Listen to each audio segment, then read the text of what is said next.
Hola, buenas tardes. Estamos convocados hoy aquí en la segunda sesión de las jornadas que realiza la Sociedad de Filosofía en Abierto. Y hoy, sin más preámbulo, voy a dar paso a la presentación de nuestra compañera y nuestra ponente de hoy, que es Nieves Soleno Neto. Ella es profesora en el Instituto Florida Blanca de Murcia, doctora en filosofía, con una tesis sobre viajeros románticos en Oriente y tiene además numerosísimas publicaciones en los diversos campos de la filosofía. Es además la presidenta de la Sociedad de la Filosofía en Abierto, pero tengo que decir que una presentación académica no hace justicia a Nieves, ¿vale? Nieves es mucho más que, que algo académico, ¿vale? En realidad, Nieves es una entusiasta, ¿vale? Y es una activista de la filosofía y, sobre todo, tanto de la filosofía como de su divulgación. De hecho, muchas de las cosas de las que hemos hecho juntos es gracias a esa pasión por esa divulgación. Y esa pasión la lleva siempre hasta los límites, ¿no? Pero no de manera en lo que se entiende la palabra límite, sino que es un poco en esa idea de ir siempre en el sentido de bordear y ampliar los límites de lo establecido como canon de la filosofía, tanto de las cuestiones de género, por ejemplo, como aquella que afecta a los límites geográficos de eso que se viene a llamar la filosofía occidental. Yo, que he tenido la suerte de trabajar con Nieves, hace que no solo pueda hablar de ella como una buena compañera, como una gran compañera de trabajo, sino que también, y en realidad eso es por lo que me alegra poder presentarla hoy, sino que es una maestra. ¿Por qué? Porque con ella uno siempre aprende cosas. Hoy, por ejemplo, gracias a ella, vamos a aprender un poco más de eso que se llama filosofía oriental, de la que ella, por cierto, sabe un montón, ¿vale? Y a través de su ponencia sobre la ética del samurái, vamos a conocer aspectos desconocidos que seguramente ninguno de nosotros conocía. Bueno, Nieves, somos todo oídos. Bueno, muchas gracias, Sergi. Me has puesto nerviosa y todo de, de toda esta presentación que has hecho, no tanto a nivel académico, sino a nivel personal. Y bueno, pues nada, voy a dar paso un poco a lo que sería la conferencia de hoy. Nosotros vamos a, bueno, tú has hablado de la filosofía oriental y de todo lo que yo sé de filosofía oriental, pero este es un tema que es bastante amplio y sobre el cual qué es la filosofía oriental y qué no es, hay muy poco consenso y daría lugar a otra conferencia o varias conferencias. Pero bueno, partiendo de la base de que lo que vamos a dar hoy, que es la ética samurái, pertenecería a la filosofía oriental, ¿no? Pues vamos a centrarnos en lo que sería la ética samurái. Yo quería poner aquí una presentación, si me permitís un momento así de, pues esto que tiene aquí esto de compartir ventanas y todo esto, mi presentación de hoy, en el Canva la tengo. Bueno, pues vamos a empezar. Un poco este sería el índice de lo que voy a decir. Voy a hablar, bueno, vamos a hacer el posicionamiento desde el punto de vista ético, dónde nos vamos a posicionar, muy brevemente y muy didácticamente, no vamos a profundizar. Luego vamos un poco a hablar de qué sería la ética samurái a nivel de definición de, bueno, o Bushido, a nivel de también vamos a ver los ideogramas japoneses que vienen del chino y su significado. Y luego vamos a hablar un poco del contexto histórico y dentro del contexto histórico, ¿dónde nos vamos a situar? Hay una influencia clara en la ética samurái, que es la filosofía del confucianismo, y luego vamos a hablar de 3 hitos en la historia del Bushido o la ética samurái. Estos 3 hitos son 3 hitos claves. Hay más representantes de la ética samurái, pero bueno, me voy a centrar solo en estos 3, pues por unas particularidades que vamos a ir viendo. Lo que sí que quería decir es que la ética samurái va mucho más allá de lo que sería una teoría ética desde el punto de vista filosófico, porque la importancia que tiene esta ética, el Bushido, es que define, y hay estudios y se podría profundizar en eso bastante, lo dejo aquí como una pincelada, define mucho lo que sería la base del comportamiento o de gran parte del comportamiento de la moral japonesa hoy día. Entonces, no solo nos permite una reflexión filosófica, sino que nos permitiría una reflexión sociológica, cosa que aquí, por ejemplo, es más difícil de tener, que una teoría ética defina tanto las bases estructurales de la conducta de tantas personas, ¿no? También porque nosotros en Europa o en España o en Occidente tenemos una peculiaridad que es el cuestionamiento de lo establecido, ¿no? Y el cuestionamiento bueno, y la individualidad por encima casi a veces de lo que sería la sociedad, cosa que en la sociedad japonesa no se da habitualmente, aunque poco a poco se están introduciendo más estos valores occidentales en ello. Bueno, vamos a pasar un poco a lo que sería la ética. Yo quería partir de la base de que la ética se basa en la conducta, ¿no? Que desde el punto de vista del término griego, pues tiene que ver con las costumbres que tiene cada pueblo, cada sociedad, cada cultura, o si lo planteamos desde el punto de vista de una ética universalista, las costumbres o conductas, la reflexión sobre el bien y el mal, por tanto, que debería ampliarse a todas las culturas. Nosotros vamos a partir de la base del relativismo cultural. Si nos vamos al diálogo, bueno, griego, ¿no? Entre los sofistas, Protágoras, Gorgias y Sócrates, pues bien, Sócrates criticaba mucho a los sofistas porque relativizaban, ¿no? Gorgias decía que no hay verdad y si existiera no podríamos saberlo y si lo supiéramos no podríamos expresarlo ni comunicarlo. Es decir, hace una especie de relativismo no seológico, ¿no? De teoría del conocimiento. Y Protágoras te decía la famosa frase, el hombre es la medida de todas las cosas, lo cual está en cierta medida diciendo que nosotros debemos posicionarnos ese relativismo, que en este caso sería el ser humano, ¿no? Y Sócrates criticaba bastante esta cuestión porque, bien, como ya sabéis los que habéis estudiado filosofía, esta es una teoría que enseñamos a nuestros alumnos, no es nada nuevo ni nada muy profundo, pero bien, Sócrates defendía más el universalismo moral, ¿no? Digamos que hay un bien, quien lo conoce está en la verdad y quien lo desconoce pues estaría en el error, ¿no?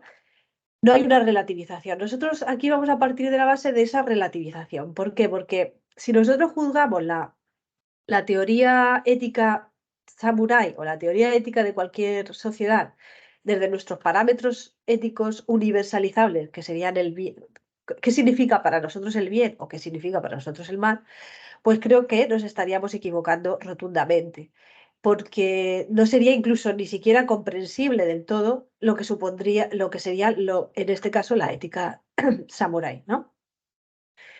Em, Bueno, pues la ética no es más que, como he puesto aquí a la derecha, en una frase resumen, es un marco de referencia que nos permite, en realidad, tomar decisiones de actuación en diferentes situaciones. Pero vamos a ir un poco a lo que sería la ética samurái, o Bushido. Bushido se compone, como veis aquí, de 3 ideogramas. Los ideogramas en Japón, en japonés, vienen del chino. Y luego, bueno, el japonés ha añadido 2, bueno, alfabetos, no podemos llamar alfabetos porque son silábicos, pero que van perfilando los ideogramas, ¿vale? Y que sirven para también hacer adverbios y todo este tipo de cosas. Bueno, el primer ideograma, bushi, significa espada, fuerza militar, valor, el arte de la guerra también. El segundo ideograma, que es uno de esos ideogramas que fácilmente se ve que viene de un dibujo, ¿no? Que es el hombre bien respetado, un hombre que parece que tiene los brazos así, ¿no? Una cruz, el cuerpo, la cabeza, los pies y los brazos. Y luego el do, este último ideograma, hace referencia al camino. Es decir, la ética samurái Bushido es el camino, ¿no? Que tiene el hombre que sabe de la fuerza militar, que sabe del valor, del arte de la guerra, de la espada, que maneja la katana, y que por tanto es respetado. Es decir, nos está diciendo que hay un código de conducta que es un código de conducta no acabado, porque es un camino que uno va recorriendo, y que es honorable, o sea, es respetable, es de personas respetadas, que pueden ser respetadas, y que tiene que ver con el uso de la estrategia militar, de la espada, pues, de la defensa en este caso del señor, ¿no? Del señor al que se pertenece. Bueno, ahora os explicaré un poco esta historia. Entonces, bueno, tenemos que partir de esa base de que al final el comportamiento para el japonés, y esto se ve mucho en este ideograma, el do, se ve mucho en muchas de las cosas que hacen los japoneses, ¿no? Es decir, de esas artes que se aprenden y que al final son un camino, como el arte del té, el arte del cuidado de bonsáis, ¿no? El arte de las flores, son un camino que uno va recorriendo y al cual no puede llegar de un día para otro. Y es más, quién sabe si algún día va a llegar a completar a la perfección. Pero sería un poco como esta dialéctica ascendente de Platón, ¿no? En la cual uno recorre ese camino educativo hacia, en el caso de Platón, hacia el conocimiento de la verdad. Aquí es hacia el conseguir que el comportamiento del individuo, de cada uno de nosotros, se parezca lo máximo posible a lo que debería ser, ¿no? Al deber ser. Y un poco nos recuerda también un poco la ética esta aristotélica basada en la teleología, ¿no? Es decir, el fin al que se dirige la actuación. Bueno, con esto quiero decir que es un trabajo que se va haciendo poco a poco y que no se consigue de un día para otro. El Bushido. Los preceptos han sido múltiples y vamos a hablar los que han puesto cada uno de los autores que vamos a ver aquí. Pero esos preceptos casi son menos importantes que el concepto del hecho de que yo estoy caminando hacia un comportamiento del deber ser que voy poco a poco consiguiendo, ¿no? Bien, a nivel del contexto histórico, yo he hecho aquí una especie de cuadro muy resumen de lo que serían las épocas de Japón, porque claro, nosotros aquí en Occidente, digamos, nos movemos por la Edad Antigua, la Edad Media, ¿no? La edad media, la edad moderna, la edad contemporánea, ¿no? Pero claro, este discurso no tiene nada que ver con la sociedad japonesa. Es más, la sociedad japonesa, como ya sabéis, ha sido una sociedad muy aislada a lo largo del tiempo y que ha tenido su propio desarrollo histórico y que ha tenido sus propios, bueno, pues, sus propios códigos de conducta, en fin, todo este tipo de cosas. Nosotros, si vemos así más o menos los periodos en los que bueno, nos vamos a enfrentar, pues son estos de aquí, ¿vale? Nosotros, donde vamos a hacer hincapié, sobre todo es el periodo que se llama Kamakura, pero nuestra historia con la ética samurái comienza en el periodo Heian y se va a prolongar hasta la época actual, digámoslo así, lo que sería el Japón moderno. Siendo sobre todo la época Edo, cuando vamos a hablar de unas personas, unos personajes que han desarrollado un tipo de forma, uy, perdón, se ha ido hacia adelante. En la época Edo, un tipo de forma de ética samurái que, bueno, os voy a presentar aquí y creo que es muy interesante porque nos hace llevar la reflexión de la ética samurái más allá de lo que sería el señor que es respetable y maneja la espada. Bien, nuestra historia comienza, por tanto, en el periodo Heian. Y en el periodo Heian fue una época que primero tenía una relativa paz, ¿verdad? Pero luego, bueno, es conocido porque había mucho florecimiento en la cultura, en las artes, poesía de mujeres, escrita en esa época que es bastante conocida, toda esta historia. Y la capitalidad de nuestro país, que es Japón, se trasladó a Kioto, ¿no? Creció el poder local, esto fue algo bueno, pero también fue una de las cosas que más, digamos, hirió a Japón o subió a Japón en una serie de guerras. Porque en el momento en el que el poder central en Japón se fue debilitando para crecer el poder local con los clanes, ¿verdad? Pues claro, ya cada uno quería tirar hacia su independencia de gobierno, ¿no? Y como el emperador, que sería la figura que está por encima de todos, y los shogunes, que serían como los del poder central, querían controlar ese poder central, digamos, cada uno de los clanes inferiores que formaban lo que se llama el daimyo, que son como señores feudales, digámoslo así, o querían también tirar para su terreno. Y entonces empezó a entrar el país en una época de guerra. Entonces, claro, como había una época de enfrentamiento entre clanes, pues se necesitaban guerreros.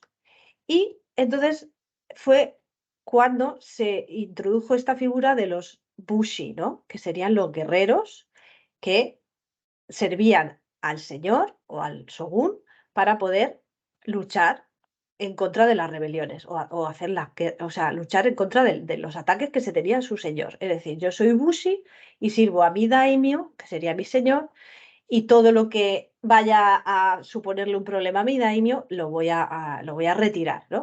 Voy a luchar contra él. Bien, luego en el periodo Kamakura, los samuráis se convirtieron en una clase social bastante dominante. Empezaron como ser sirvientes que manejaban la espada para ascender y convertirse en señores respetables, ¿no?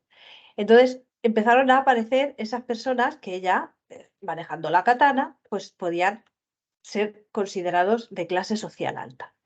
Y empezaron a desarrollarse una serie de códigos de conducta que tenían que llevar ese tipo de señores respetables, que ya no podían ser, pues, ir vestidos de cualquier manera y comportarse de cualquier manera. Y fue cuando empezaron a crearse esos valores, tales como la lealtad, la honestidad, la lealtad, evidentemente, a tu daimyo o a tu señor, la honestidad, el coraje, compasión, honor y otros valores que vamos a ir viendo en algunos de los autores que vamos a tratar aquí. Bueno, en el periodo Kamakura hubo diferentes guerras, que no vamos a entrar ahí, y, y entonces ellos estaban muy centrados en luchar, con lo cual no podían estar centrados en otra cosa, ni en elaborar más complejidad en los códigos de conducta, ni en ninguna otra cosa. Pasaron los periodos Muromachi y Momoyama y llegamos al periodo Edo. Y el periodo Edo, pues vino el shogunato, o sea, el clan Tokugawa con Ieyasu Tokugawa, que era el líder, pues empezó a gobernar el país. Y fue un periodo de relativa paz y un periodo de florecimiento. ¿Qué pasa? Que conforme había más paz, pues los samuráis, digamos, como señores que utilizaban la espada, eran menos útiles, porque vamos a ver, si no hay contra quién luchar, pues evidentemente no me voy a mover para luchar.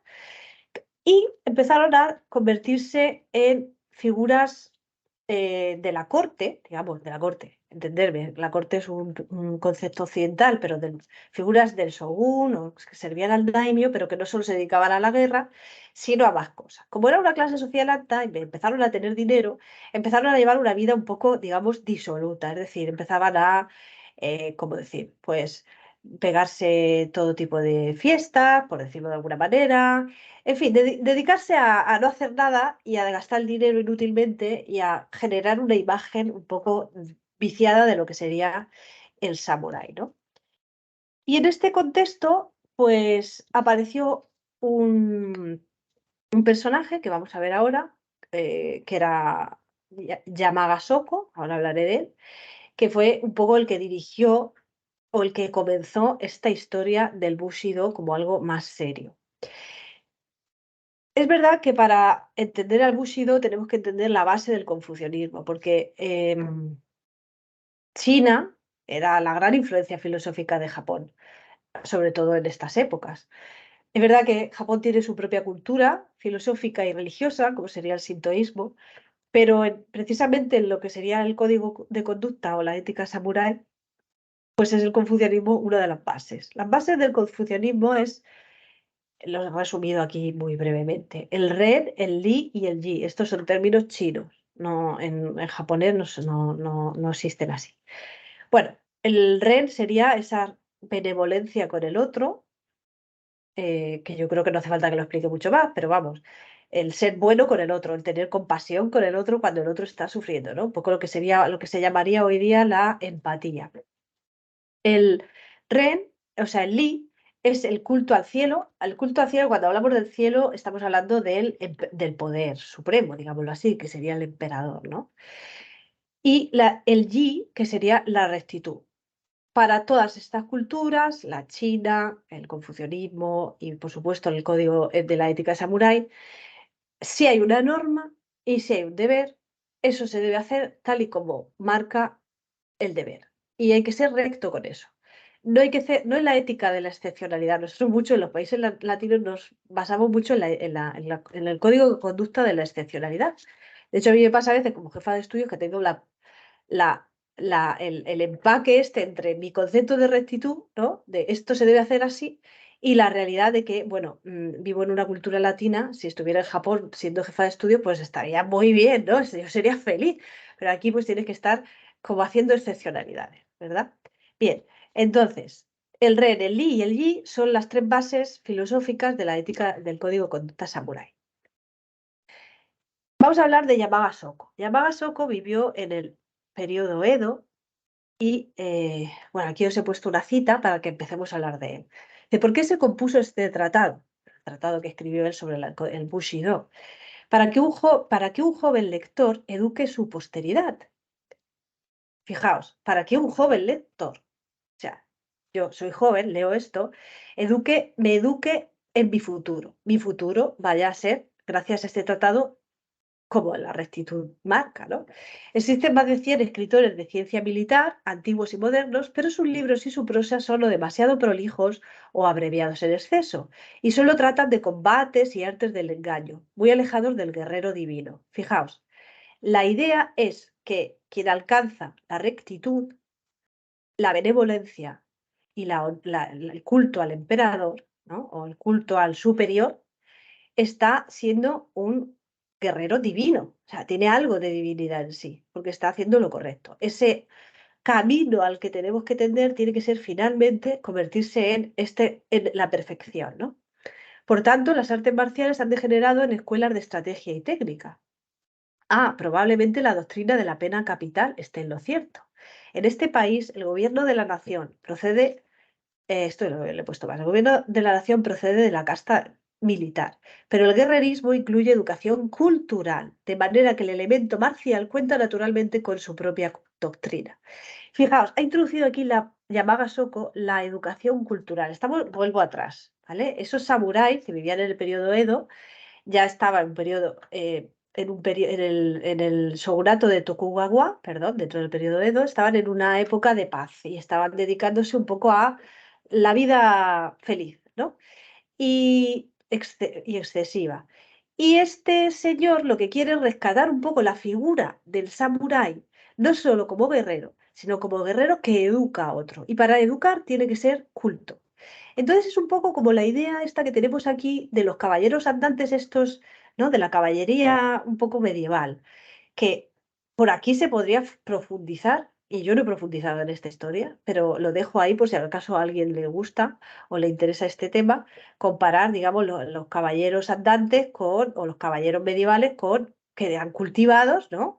Con estos bushido, o sea, estos samuráis, perdón, que tenían que ser cultos. Es decir, usted, vale, tiene que saber manejar la espada, pero tiene que enseñar algo a otros. Y para enseñar algo tiene que saber. No me vale que sea usted un señor que maneja la espada muy bien si usted no conoce sus antepasados, las religiones antepasadas, lo que dice la sabiduría del pasado, ¿verdad? Es como si me pones a un maestro de cualquier disciplina que no conoce nada de lo que le rodea, pues no sé qué va a enseñar, ¿vale? Tiene que ser alguien que conozca, que sea cultivado. ¿Quién era Yamaga Soko? Que introdujo esta revolución en la ética del Bushido. Yamaga Soko era un señor que fue hijo de un Ronin. Un Ronin era como alguien que había sido samurái, que tenía un señor, pero que se había quedado sin señor por lo que fuera, ¿no? Porque se había muerto, puede ser.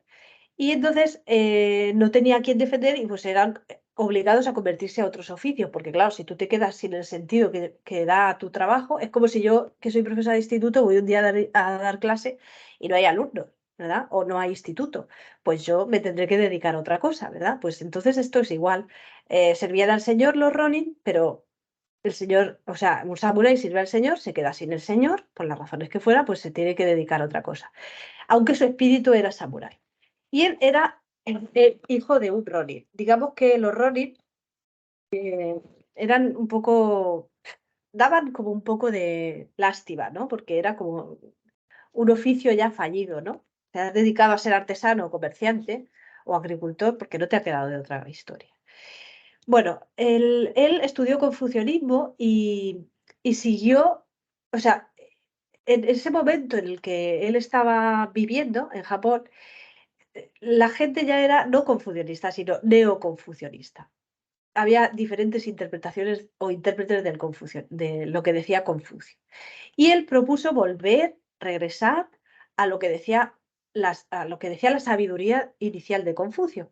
Y esto le llevó a una publicación que le llevó a ser muy criticado por querer volver a los orígenes, digamos, de lo que sería la sabiduría confucianista, hasta tal punto que fue desterrado de la ciudad y tuvo que llevar una vida totalmente fuera hasta que finalmente cuando se hizo mayor le permitieron volver a entrar. Bien, bueno, eh, la idea de Yamaga Shoko era precisamente esa, ¿no? Que el militar o el samurái que tenía un código de conducta con la espada tenía que tener un código de conducta, o sea, que tenía que tener una educación cultural, tenía que ser un hombre cultivado. Bueno, pues en realidad todas las personas para Yamaga Shoko tienden al bien, pero no están educadas y no saben cómo alcanzar ese camino. Entonces, si tú quieres alcanzar el camino del bien o si quieres llegar a ser ese guerrero divino que ahí narra, pues tendrás que hacerlo de tal manera que lo hagas a través de la cultura, ¿no? Entonces, esa idea de educar al samurái no solo, al joven samurái no solo en la espada, sino en el conocimiento de lo que sería su tradición, pues es una idea de conseguir llegar al final del camino. El samurái, ya voy a hablar de preceptos que habla él, ya códigos como más precisos de virtudes, ¿no? Bueno, el samurái para él tenía que tener tres requisitos. En la esfera laboral tenía que cumplir con su propósito, que era defender al señor y manejar bien la espada. En la esfera, digamos, doméstica tenía que ser un buen marido y un buen padre de sus hijos. Marido ejemplar, siempre había que tener la ejemplaridad, y padre ejemplar. Y la esfera, digamos, intelectual tenía que tener su corazón nutrido de cultura. Es decir, para ello tenía que leer, tenía que conocer, tenía que empaparse de lo que los sabios dicen. Y las virtudes, pues, eran la integridad, según él. Bueno, hay varios textos de él. De hecho, al castellano yo quería enseñar un libro.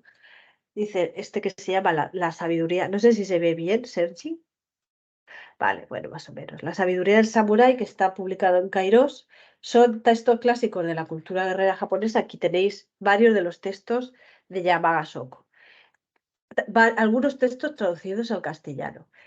No todo lo de Yamaga Shoko ha sido traducido al castellano. No ha tenido la suerte que otros que vinieron después, porque lo que dijo, pues, no tanto porque lo que dijo no fuera interesante, sino probablemente porque la manera en que lo narra no es especialmente poética ni nada, ni un toque diferente como tienen otros libros que vamos a ver, sino que su lectura es un poco más ardua. Bueno, los textos que yo he trabajado sobre él, siempre en castellano, porque yo, aunque yo conozca un poco el japonés, todavía no tengo la capacidad de leer a Yamaga Shoko en japonés todavía, y además que tendrá seguramente un lenguaje de esa época que ni siquiera se parecerá al lenguaje de japonés actual, ¿no? Como leer en castellano antiguo, pues si me cuesta ya en castellano, imagínate en japonés. Bien, para él las virtudes del samurái eran la integridad, que supone actuar sin moverse por interés, cosa curiosa, ¿no? Que la actuación sea desinteresada, porque esto, digamos que abraza la idea un poco de que el individuo no está por encima de la sociedad, y esta idea es muy oriental. Por eso, ¿no? La semana pasada tuvimos una conferencia de Carolina sobre el filósofo, bueno, el filósofo coreano, digamos, Byung-Chul Han, pero que es un poco también occidental, ¿no? Pero hace ese puente entre los dos y hablaba un poco, Carolina, de la historia de cómo como decía Byung-Chul Han, que las sociedades asiáticas es capaz el individuo de trabajar horas y horas, ¿no? Y de hasta acabar extasiado, ¿no? La sociedad del cansancio. Porque hay una idea clara y esta virtud viene de antaño, que la virtud es la integridad. Yo no puedo estar movido por el interés porque mi ego no debe existir. Eso no supone que la persona que actúa no tenga un deseo personal, sino que no ha sido educado en que ese deseo personal pueda anteponerse a la necesidad de la sociedad. Y esto es muy curioso. Yo me acuerdo cuando estaba en Japón, la primera vez que fui, yo tengo un amigo japonés que se llama Fumitake, y me fui a casa de su familia a vivir 5 semanas con su familia, y la mitad del tiempo estuve sola con la familia y luego vino él, porque yo con él hablo mezcla de italiano y mezcla de castellano, con mi amigo Fumitake. Pero con la familia solo podía hablar japonés porque ni siquiera allí saben inglés. Y la cuestión, esto es por una historia para que veáis un poco la idea esta. Yo era agosto y hacía un calor horrible. En Japón en agosto no se puede estar. Y más si vienes sin la idea de que en Japón en agosto no se puede estar. Yo pensaba que iba a estar caminando por la calle tranquilamente y resulta que hace una humedad y un calor insoportables. Bien, pues yo estaba por la calle caminando cuando ya mi amigo Fumitake había venido y le dije, no puedo soportar este calor, Fumitake, no puedo soportar este calor. Es una cosa insoportable. Te estoy hablando de una necesidad fisiológica. Y me decía, ya, pero es que tú lo que tienes que pensar es que no hace calor, porque tu pensamiento sobre tu ser, o sea, lo que tú estás sintiendo, agrava el problema y lo único que hace es que no podamos seguir viendo Tokio a las 4 de la tarde con este calor. Y yo quiero ver Tokio contigo a las 4 de la tarde y a la hora que sea. Y yo decía, pero vamos a ver, que se hace calor y son las 4 de la tarde, nos podemos ir, que no puedo más. Y era ese choque cultural porque si tú no piensas en tu ser, en tu individualidad, pues que está por encima del bien común, pues no pasa nada, la individualidad se reprime, se transporta a otro sitio y podrás llegar a ver Tokio, ¿eh? Asfaltado, edificios altos, en fin, todo lleno de calor, lo podrás ver a las 4 de la tarde con calor. Y efectivamente así fue, no me quedo de otra. Vale, la segunda virtud del samurái era, según llamaba Soko, la honradez. Es decir, para yo ser honrado tengo que acatar lo correcto y decir que estoy haciendo lo correcto. O, sí, mostrar lo que estoy haciendo. Eso es la honradez. Tercera virtud, firmeza y constancia, que supone no doblegarse ante las cosas y mantener la aspiración que se considera correcta sin dudarlo. Es decir, que si yo tomo la decisión sobre esto y esto es lo correcto, rectitud, acordamos del término que viene de confucianismo, eso es lo correcto, lo debo acatar con integridad porque ese es el bien común y no debo volverme atrás. Es decir, si yo he tomado esta decisión que es la correcta, no puedo cambiar. No puedo decir, ah, bueno, como la ética de la excepcionalidad nuestra, ah, no, pero claro, es que, claro, si estabas enfermo, entonces, claro, si te dio un balde, si tenías calor en Tokio a las 4 de la tarde, pues entonces es normal, ¿no? No, es la firmeza y la constancia. Y luego, por supuesto, la introspección y la autodisciplina. Para poder llegar a conseguir el final del camino, no hace falta más que autodisciplina e introspección. La introspección tenemos que hacer referencia a mirarse a uno mismo, ¿no? Verse a uno mismo, analizarse a uno mismo, bueno, modelarse a uno mismo. No olvidemos que al final es el concepto de que el individuo puede ser modelado hacia lo correcto. Igual que el bonsái no es más que, o sea, ese bonsái olivo no es más que un olivo modelado para tener un tamaño X y una forma X que yo le voy dando, con disciplina y bueno, eso en ese caso cuando te automodelas, introspección. Bien, para pasar a hablar de otro señor muy importante dentro de la historia de la ética samurái, vamos a hablar de Yamamoto Tsunetomo, que vivió en algún tiempo, mirad, 1622 a 1685, 1659 a 1719. Yamamoto Tsunetomo escribió una obra que se llama Hagakure. La tengo aquí. Esta edición es bellísima, si la podéis conseguir. Es la esfera de los libros, no es para mí no es una editorial muy conocida. Está madura, no sé si se ve, Sergi, y contiene 2 libros. Bueno, se llama La Vía del Samurái. Está el libro de los 5 anillos, que no voy a hablar de él porque es más un libro tipo El arte de la guerra.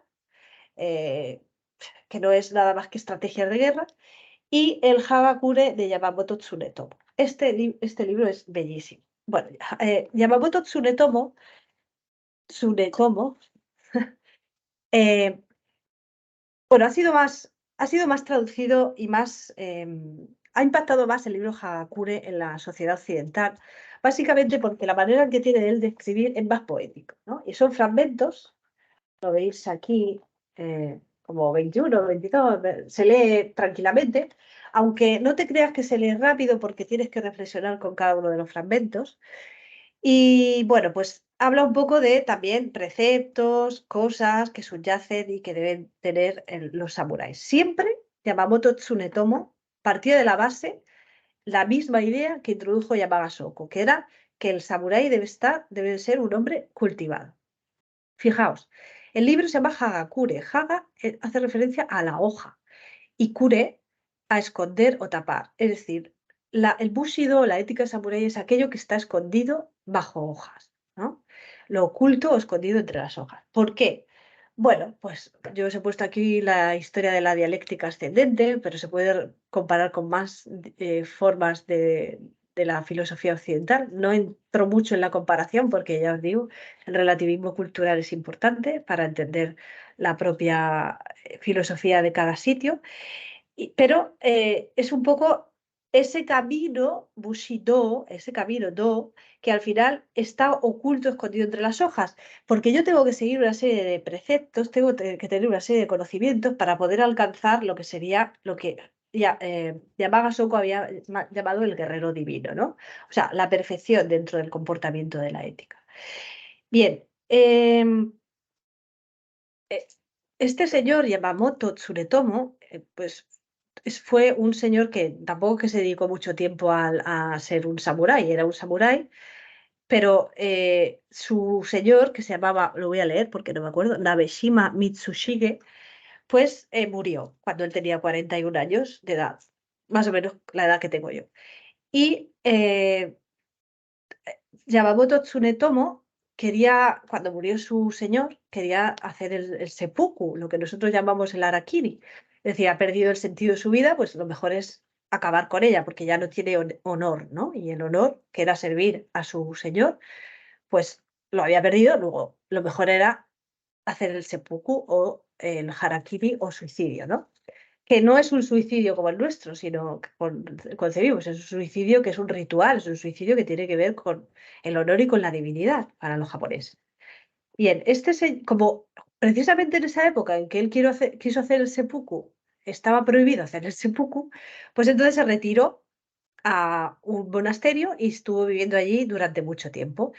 Y empezó a reunirse con un joven llamado, voy a leerlo, Tashiro Tsurumoto, al que fue enseñando, diciéndole esto, lo que hoy día se llama Hagakure.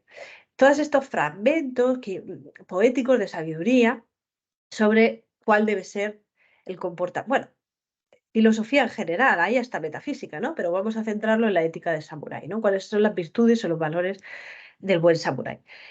El alumno pues tuvo a bien de tener esto escondido mucho tiempo y luego se publicó. Se publicó en la era Meiji, estamos hablando a partir de 1868 empezó la era Meiji, ¿no? Por tanto, muchos siglos después estuvo escondido y se publicó finalmente como el Hagakure. Tampoco fue el propio Yamamoto Tsunetomo quien dio título a ese libro, Hagakure, pero sí que tiene que ver un poco, ese título hace justicia a lo que él intentaba desvelar, que era esos pequeños fragmentos que iban poco a poco, fragmentos de enseñanza que iban poco a poco haciéndote llegar, si sabías o si podías desvelarlo, a lo que sería el camino hacia el guerrero divino. Bueno, pues eh, no, me he ido para atrás, me he ido para adelante. Digamos que los preceptos que él defiende, yo los he sacado, esto es lo que yo he sacado de la lectura que he hecho de todos los fragmentos del Hagakure, porque no está escrito así. O sea, esto son cosas que yo he ido sacando con la lectura. Bueno, pues primera virtud, digámoslo así, la lealtad absoluta, pues igual que estaban defendiendo todos los guerreros, toda la ética samurái, el ser leal al señor, ese culto en el confucianismo, el culto al emperador, ¿no? La lealtad, por tanto, es la virtud más alta y debe mantenerse incluso a costa de la propia vida. De hecho, cualquier samurái que se precie debía renunciar a su vida por la vida del superior, ¿no? La vida del señor. Después, la muerte y el honor, porque cree, como os he dicho, que uno tiene que estar preparado para vivir o sea, para morir en cualquier momento. Y la muerte debe ser un momento honorable. Es decir, hay que morir por honor en defender al Señor, al Señor al que sirves, o por honor incluso a tu propia, ¿no? A tu propia vida, porque si no sirves al Señor como debes, o si fallas en servir al Señor, es decir, estás sirviéndolo y le hieren o lo matan, pues es responsabilidad tuya y por tanto por honor debes acabar con tu vida, ¿no? Luego el autocontrol, igual que es la misma idea que defendía Yamaga Soko, el ¿cómo decir? El ir modelándose a sí mismo a través de la introspección, decía Yamaga Soko, para controlar tu propia individualidad e ir dirigiéndola hacia ese camino de lo correcto y del bien. Y el desprecio por la vida material. Bueno, esto no hace falta que se explique mucho porque al final no deja de conectar esto un poco con la idea de la espiritualidad. Y, a ver, ¿qué más he puesto ahí? La simplicidad y la humildad.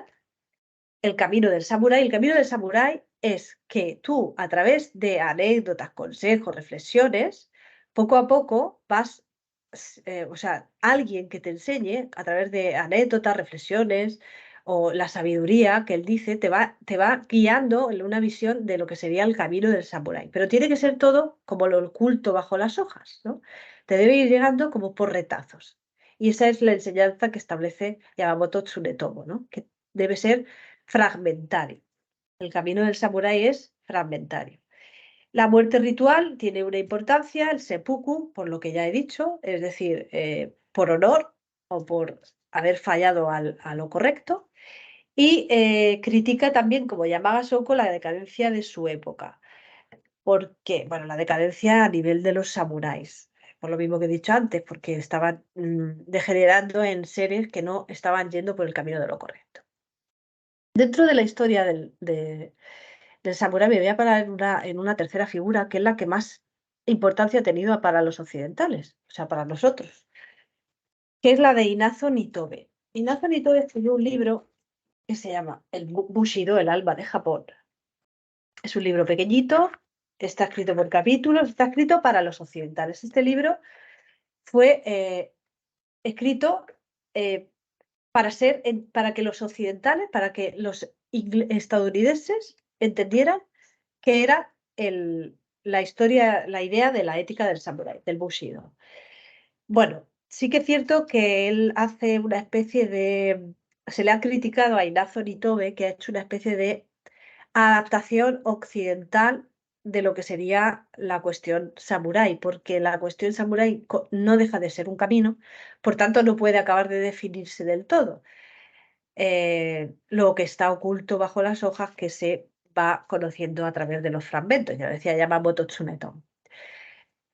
Pero el caso es que fue muy importante Inazo Nitobe para nosotros el conocimiento de lo que sería la ética del samurái o la teoría la teoría de la ética samurái. Él habla de una serie de preceptos, que son 8, que según él tiene el samurái y que no solamente tuvo el samurái, sino que fue Inazo Nitobe quien habló de la proyección por estos 8 principios digamos, de lo que sería la ética del samurái a las bases de la ética del comportamiento social de los japoneses, del comportamiento ético social. Fue él quien dijo por primera vez que la ética samurái no había supuesto solamente un antes y un después para los samuráis, ¿no? Que debían ser cultivados, sino que se había impregnado al resto de la sociedad y que la mayor parte de la sociedad japonesa se comportaba de la manera que se comportaba porque seguía los preceptos de la ética samurái. No olvidemos que fue escrita la obra en 1899.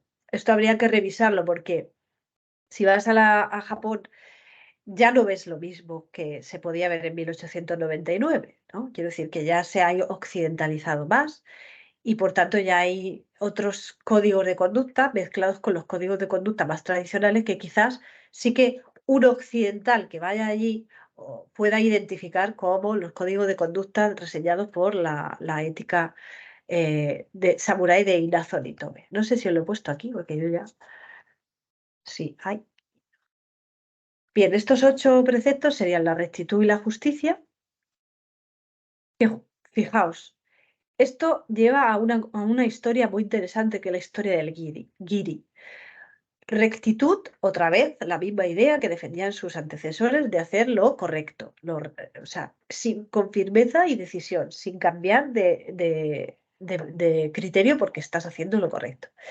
Pero esto deriva socialmente en el Giri. El Giri es una cosa muy curiosa. De hecho, el año pasado estuve en una conferencia y que hablaba sobre el Giri. Y es una cosa muy curiosa en la sociedad japonesa. Es una especie de sentimiento de deuda o de deuda que uno contrae simplemente por el hecho de nacer con, con ciertas personas que tiene a su alrededor.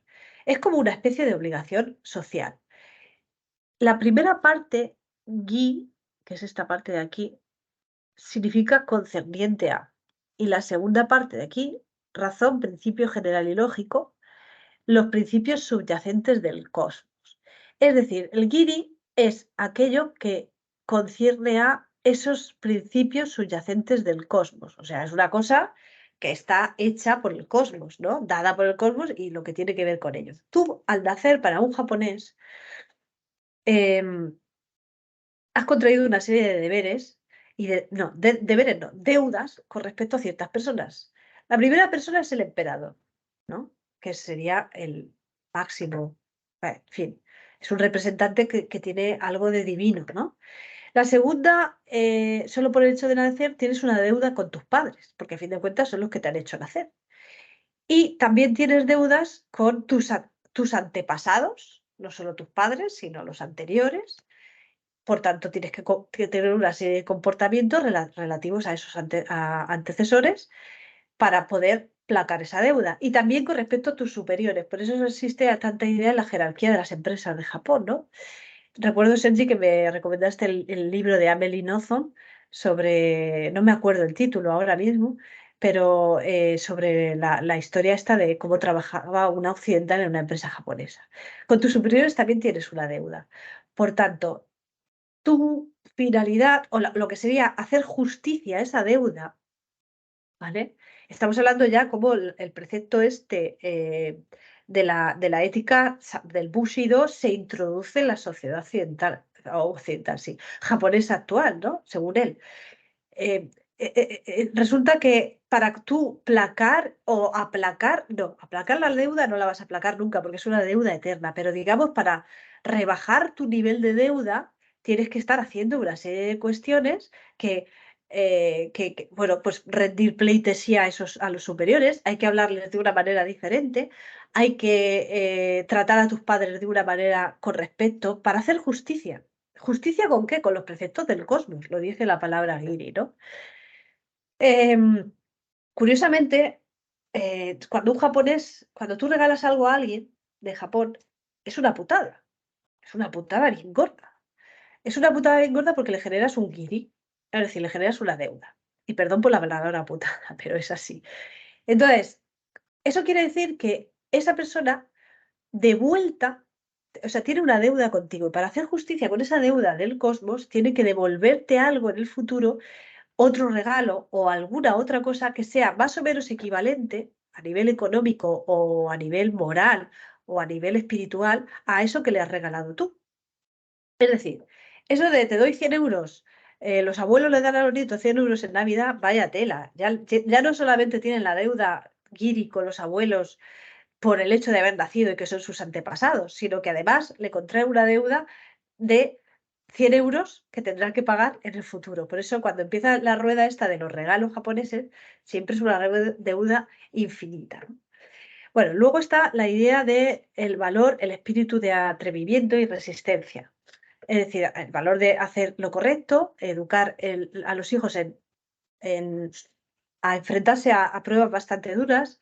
En la sociedad japonesa no es digamos, sentimentaloide en este sentido como la nuestra, eh, por decirlo de alguna manera. La idea es, por ejemplo, un hijo de un samurái. Para que tu hijo, que eres un samurái, sea un buen samurái, pues lo tienes que dejar en la montaña suelto a cierta edad para que se busque la vida y tenga que luchar a ser posible con los lobos o con quien haya que luchar, porque si sobrevive a eso, acabará siendo un buen samurái, ¿no?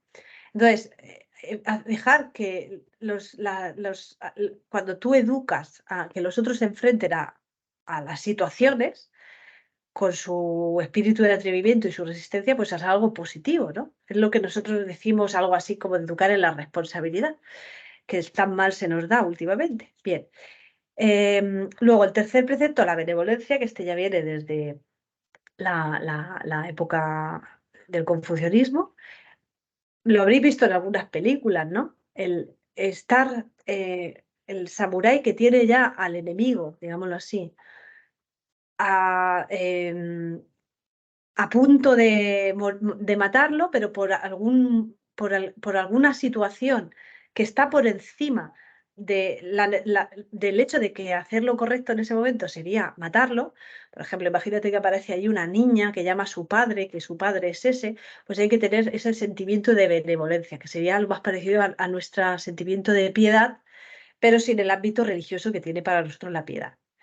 Luego, por supuesto, la cortesía, la amabilidad, todo lo que sería la modestia, es una cosa muy propia de, según Inazo Nitobe, de la sociedad japonesa, que viene de los samuráis, esa siempre no llamar la atención, por mucho que seas el emperador, no llamar la atención. Eso sería una de las cosas que tiene que ver con esta cuestión. La veracidad y la sinceridad, por supuesto, decir siempre la verdad y ser sincero. El honor, renchi sin, sentimiento, es un sentimiento, shin es corazón, ¿vale? Y renchi es el honor. O sea, es como llevar ese sentimiento, el corazón que lleva esa cuestión del honor. Mira, lo he desglosado aquí, lo he buscado. Ren, razón, chi, deshonra o vergüenza, y sin, corazón. Es decir, no dar razón para la deshonra.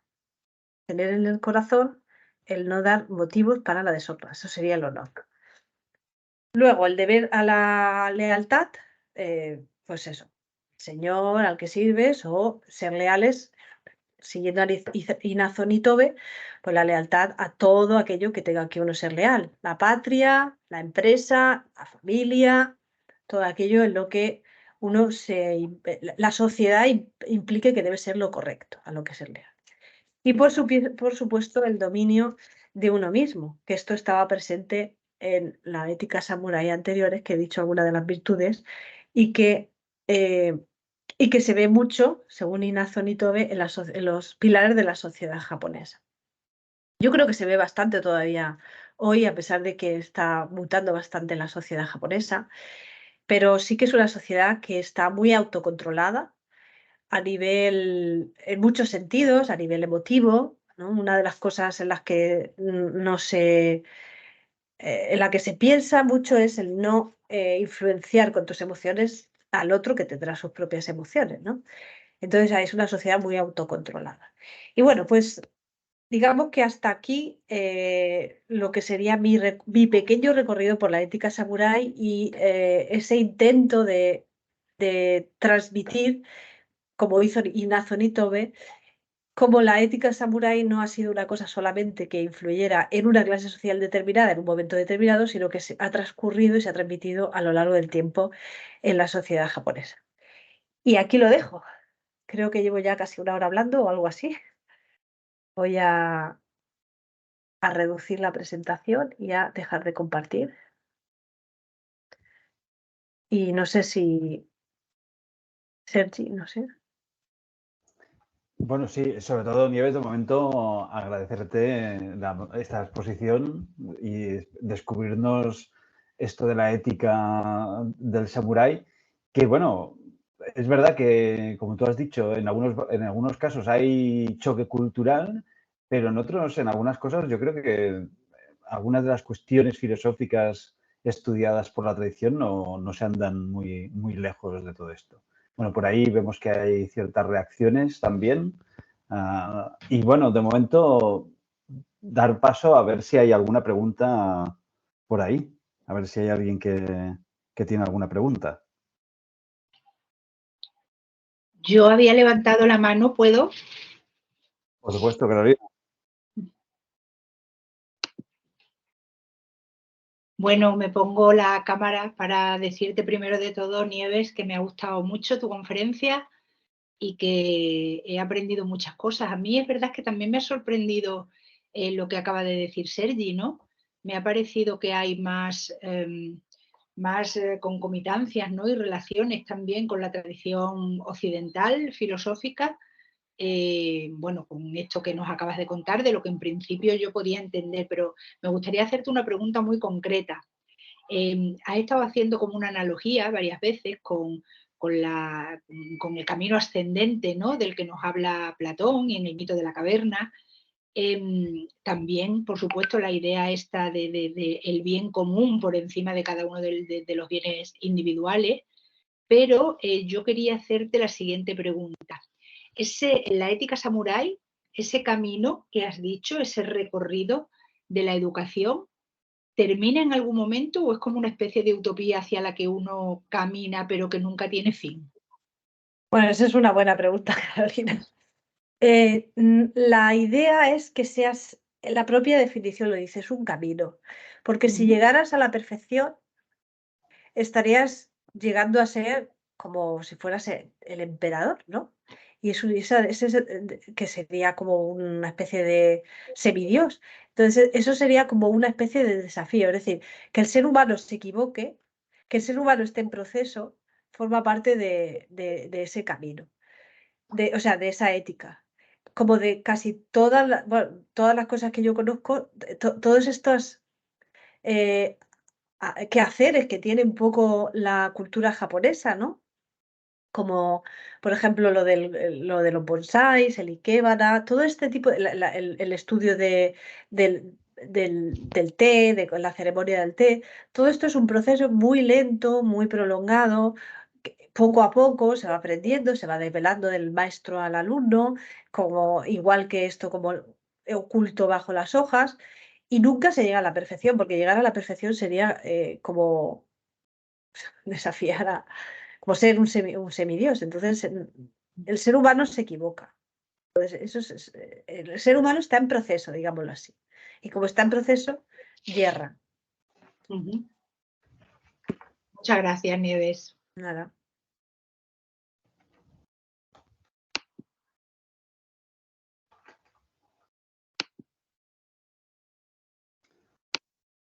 No sé si tenemos alguna pregunta más por ahí que...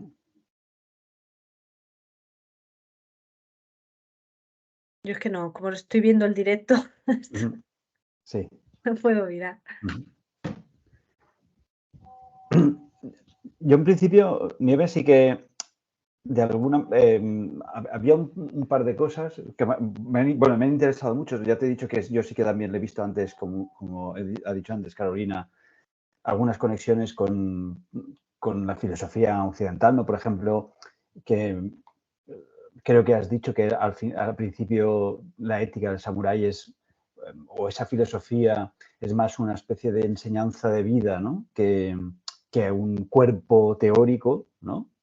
Si no me equivoco, que coincidiría bastante, por ejemplo, con lo que serían las filosofías helenísticas, ¿no? Todos los estoicos y toda esta gente, al final lo que quieren es enseñar a vivir y no teorizar sobre ello, ¿no? Es decir, sí que había una serie de cosas que coincidía ahí, pero luego me interesa mucho la figura de, espero que lo lea bien, Inazo Nitobe, ¿no? Nitobe, sí. Porque has dicho que es un poco el que, de alguna manera, hace de puente entre la, la filosofía o esa ética samurái con los occidentales, ¿m? Porque digamos que supongo que es que los occidentales no acabábamos de entender muy bien qué era eso de la ética del samurái, ¿no? Y un poco, como has contado un poco la historia, te has enlazado un poco con la historia, sí que me interesaba saber si puedes, que tampoco a lo mejor la pregunta es un poco ya demasiado concreta, pero sí esa relación que hay para que al final el Ignacio Nitobe tenga que hacer una exposición, ¿no?, de cara a la gente de qué es eso de la ética del samurái, ¿no? ¿Por qué de repente él tiene esa necesidad de explicarle a los occidentales esa... Sí, bueno, porque ¿Qué mira, significa eso? es que Japón, a partir Ujú, de 1868, a ver, la obra de Inazo Nitobe fue publicada, fue escrita en 1899. A partir de 1868, Japón se abre al mundo. Es decir, hasta ese ujú, momento, digamos que había pasado la mayor parte de su historia cerrado a Occidente, totalmente cerrado.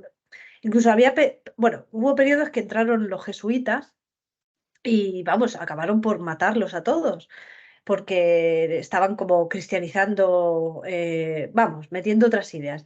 El hecho geográfico de que Japón estuviera hecho una isla les permitió mucho aislarse y hasta a partir de 1868 fue cuando empezaron a dejar, bueno, antes también comerciaban, creo, con holandeses en alguna época, con los chinos, por supuesto, pero era como muy cerrados. Y a partir de 1868, perdón, se abrieron al mundo y eso implicó que, claro, venía gente y ellos iban. Y Ignacio Nitobe, creo que recordar que fue a raíz de su hermana, que tenía unas relaciones, no recuerdo exactamente. El caso es que él tenía contacto con personas de Estados Unidos y le preguntaban mucho por estas cuestiones de la conducta japonesa, porque claro, es que ir a Japón, imagínate, en 1868 y posterior, poco después, suponía entrar en un mundo totalmente paralelo, o sea, que no había tenido edad media, que no había tenido edad antigua, que rompe los preceptos totalmente de la cultura europea, que además no había sido invadido por los europeos, porque, por ejemplo, el mundo de América, ¿no? En general, todo lo que era América, pues sí, tenía sus propias eras y tenía sus propias cosas, pero al final acabamos, vamos a decirlo, invadiendo y llenando de nuestra cultura aquello, pero es que Japón era un universo aparte. Entonces, fue a raíz, creo recordar algo que tenía que ver con su hermana, que se fue relacionando con gente de Estados Unidos, que le fue preguntando, pero bueno, ¿cómo es esto que aquí suceden estas cosas? Y entonces él quiso o tuvo esa necesidad de explicar eso a los occidentales, como la ética samurái, o sea, como el comportamiento actual de los japoneses, actual estamos hablando de 1898, 99, perdón, era o venía de esa cultura bueno, fue una relación que hizo él ujú. para explicársela a los occidentales. Y lo hizo a la manera occidental, porque él tenía contacto con los occidentales, ¿no? Entonces lo hizo, pues, capítulo 1, capítulo 2, no como Yamamoto Tsunetomo, que hizo así tipo oriental, ¿no? Escribo un fragmento, ahora escribo otro, ahora digo un fragmento y tú ya no sabes bien a qué atenerte, ¿no? Lo hizo muy al estilo para los occidentales. Digamos Ujú, que romantizó una de las críticas que se le ha hecho a este libro es que orientalizó en el sentido de que dio una idea de Japón romantizada para que los occidentales pues tuvieran su explicación, ¿no? Digámoslo así. Pero fue por eso, porque acababa de abrirse, los occidentales demandaban y él tenía relación con gente del mundo estadounidense y entonces pues ya los detalles no los recuerdo. Los leí, pero no los recuerdo. Ahora creo que era algo de la hermana, habría que buscarlo. Bueno, es que además me interesaba porque ya que has hecho antes referencia al libro de Amelino Tom, ¿no?, el de Estupor y Temblores, bueno, pues en estas conversaciones que tú y yo hemos tenido acerca de esta relación entre Japón y Occidente, claro, yo inmediatamente, cuando has estado hablando de este señor, me he ido a ver si podía, que no lo he encontrado, pero si es uno de las referencias, por ejemplo, de ese libro que tú y yo también hemos hablado, que es el del Crisantemo y la espada, ¿vale? Que es ese libro donde Ruth Benedict habla de los japoneses, ¿no? Desde una perspectiva occidental también, pero en este caso para los propios americanos, ¿no? Pero claro, quería ver un poco si había sido precisamente una de las fuentes de información para ese libro, ¿no? Pero bueno. No, porque el Crisantemo y la espada, no recuerdo el año exacto de publicación, pero fue escrito Es del 40, es del 40. Desde el 40, claro. Fue escrito por encargo de los estadounidenses cuando estaban en guerra con Japón, pero Ruth Benedict, si recuerdan, nunca viajó a Japón a conocer a los japoneses. Escribió el libro, digamos, desde el punto de vista teórico, a través de la lectura de otros libros, de japoneses también. Sí, por eso, Y entonces, si era este uno de los libros que había leído. sí, era este uno de los... Probablemente Sí, sí, claro. Probablemente, por supuesto que sí. Me imagino que Ruth Benedict tuvo que haber leído este libro. Si este libro, cualquier persona que se empieza a acercar a la cultura japonesa y está un poco interesado más allá de lo que sería la cultura de artes escénicas, tipo el cosplay, el manga y todo esto, más allá de eso, o sea, si vas a los, ¿cómo se dice? A la cultura anterior a la actual, pues lo primero en lo que uno aterriza es en el Bushido, el alma de Japón, porque es que es un libro escrito para ser entendido por los occidentales. De hecho, hace una búsqueda, la Bushido, la ética samurái, para cualquier, o sea, tipo, voy a ver qué aprendo de la ética samurái. Voy a buscar en el Google así como Bushido, ética samurái, y de lo primero que te sale es esto, ideas de este libro. Seguramente Ruth Benedict tuvo que haber leído este libro, seguro. Bueno, pues parece que no hay más preguntas por ahí.